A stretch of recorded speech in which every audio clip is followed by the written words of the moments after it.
Hi, how you doing? Justin here. Welcome to IM-142, which is the 1-minute chord changes for Foundation 4. Now, I'm pretty sure you know the drill by now. We're going to be changing our chords as fast as we can between chords that we already know and chords that we're just learning. Now, I've got a suggested 5 chord changes that you might like to start off with, but make sure that you remember if there's any that you find easy, you should substitute them with some changes that you find really difficult, because you get best if you practice what you can't do and don't practice what you can. Okay, let's get to a close-up and check out my suggested changes. The first of my suggested changes is between an A major chord using an E shape and an E7 chord using an A shape. This is a very common chord movement.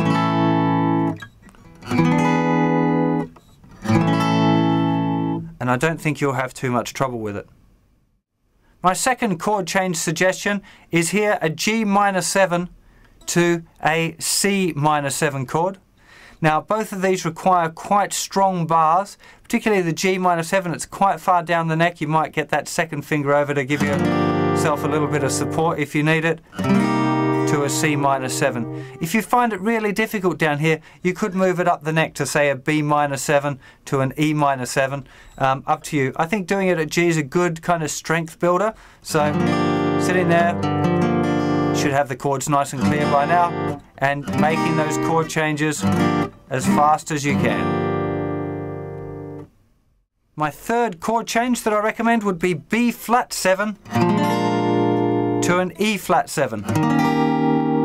Both, again, very, very common chords to be changing between. Nothing too difficult here, really. It's just getting used to the 2 dominant 7th chord shapes and making sure your bar's strong enough to get all of those notes ringing out nice.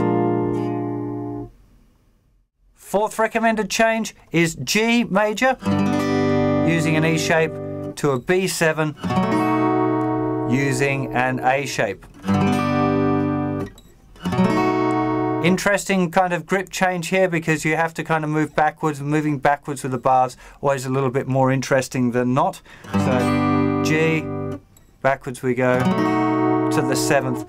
You know, sometimes my fingers kind of folding a little bit flat like that. Sometimes it's a bit easier to get the pressure on when the fingers are kind of slightly angled. I wouldn't say it's particularly a good habit. They should probably be a bit square on, but if they're a little bit laid over sometimes, particularly when you've just gone backwards, I think that's kind of acceptable, as long as the chord sounds good. And the 5th recommended change would be this A flat minor to a D flat major.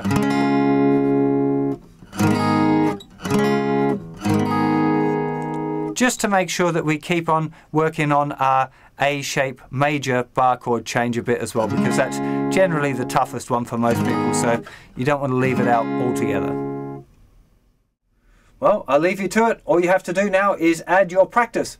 Just please don't forget, if there's any that you find really difficult, if you're still struggling with the A major type bar chord, you might want to chuck some more of those in there if there's some from the list that I've given you that you find easier. So that's the big trick here. Please don't forget, practice the hard stuff. It'll make you better.